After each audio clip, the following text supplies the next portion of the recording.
Assalamualaikum warahmatullahi wabarakatuh. Mahasiswa dan mahasiswi yang berbahagia, selamat datang di perkuliahan akuntansi pengantar Muhammadiyah Online University.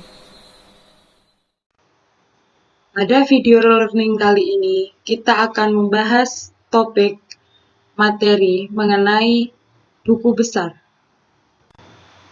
Salah satu laporan keuangan sederhana yang tidak boleh dilupakan oleh seorang pemilik bisnis adalah buku besar. Nah, buku besar ini adalah alat yang digunakan untuk mencatat perubahan-perubahan yang terjadi pada suatu akun yang disebabkan karena adanya transaksi keuangan.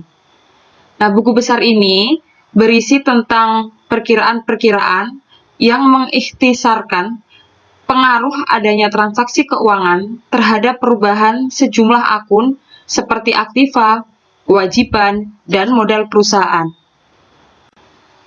Buku besar dalam akuntansi terbagi menjadi dua, yaitu buku besar umum atau yang lebih dikenal dengan General Ledger dan buku besar pembantu atau yang sering disebut Subsidiary Ledger.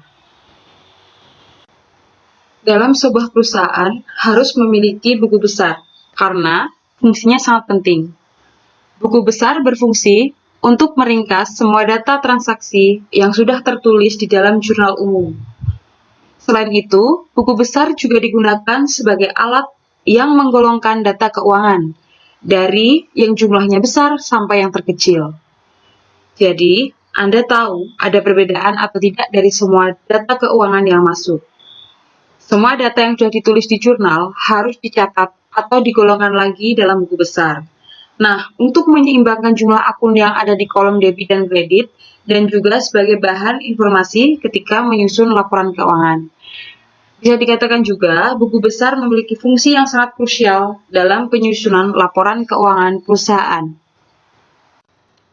Bentuk buku besar akuntansi dikenal dengan 3 bentuk, yaitu bentuk skontro, bentuk stafel, dan bentuk T. Bentuk skontro buku besar akuntansi merupakan buku besar yang biasa disebut bentuk 2 kolom. Skontro berarti sebelah menyebelah atau dibagi 2, yakni sebelah debit dan sebelah kredit. Bentuk stafel berkolom saldo tunggal dalam buku besar akuntansi adalah bentuk buku yang digunakan jika diperlukan penjelasan dari transaksi yang relatif banyak. Bentuk T buku besar akuntansi adalah buku besar yang paling sederhana dan hanya berbentuk seperti huruf T besar. Sebelah kiri akan menunjukkan sisi debit dan sebelah kanan menunjukkan sisi kredit. Nama akun diletakkan di kiri atas serta kode akun diletakkan di kanan atas. Pemindah bukuan atau disebut dengan posting merupakan mencatat atau memindahkan rekening dan jumlah angka yang berasal dari jurnal ke buku besar dengan memberikan tanda posting tertentu. Berbeda dengan penjurnalan yang harus dilakukan secara rutin setiap hari. Pemindah bukuan ini dapat dilakukan setiap akhir pekan, bisa seminggu sekali, atau bisa juga tiap akhir bulan. Sebagai tanda bahwa posting telah dilakukan, maka tiap-tiap terjadi pemindah bukuan harus ditandai, baik dalam jurnal maupun pada buku besarnya. Posting itu dilaksanakan setelah semua transaksi dicatat ke dalam buku jurnal.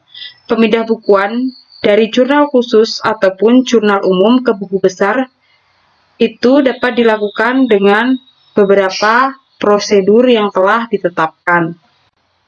Neraca saldo adalah neraca yang digunakan untuk memeriksa kesamaan saldo di sisi debit dan kredit.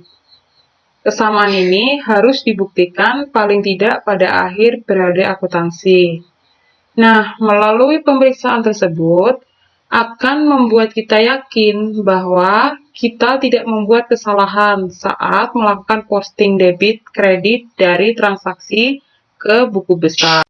Penyusunan neraca saldo bertujuan untuk memeriksa keseimbangan antara jumlah saldo debit dengan saldo kredit untuk masing-masing akun dan dapat mengetahui terjadinya kesalahan serta sebagai awal pengikhtisaran dalam menyusun perhitungan laba rugi dan neraca.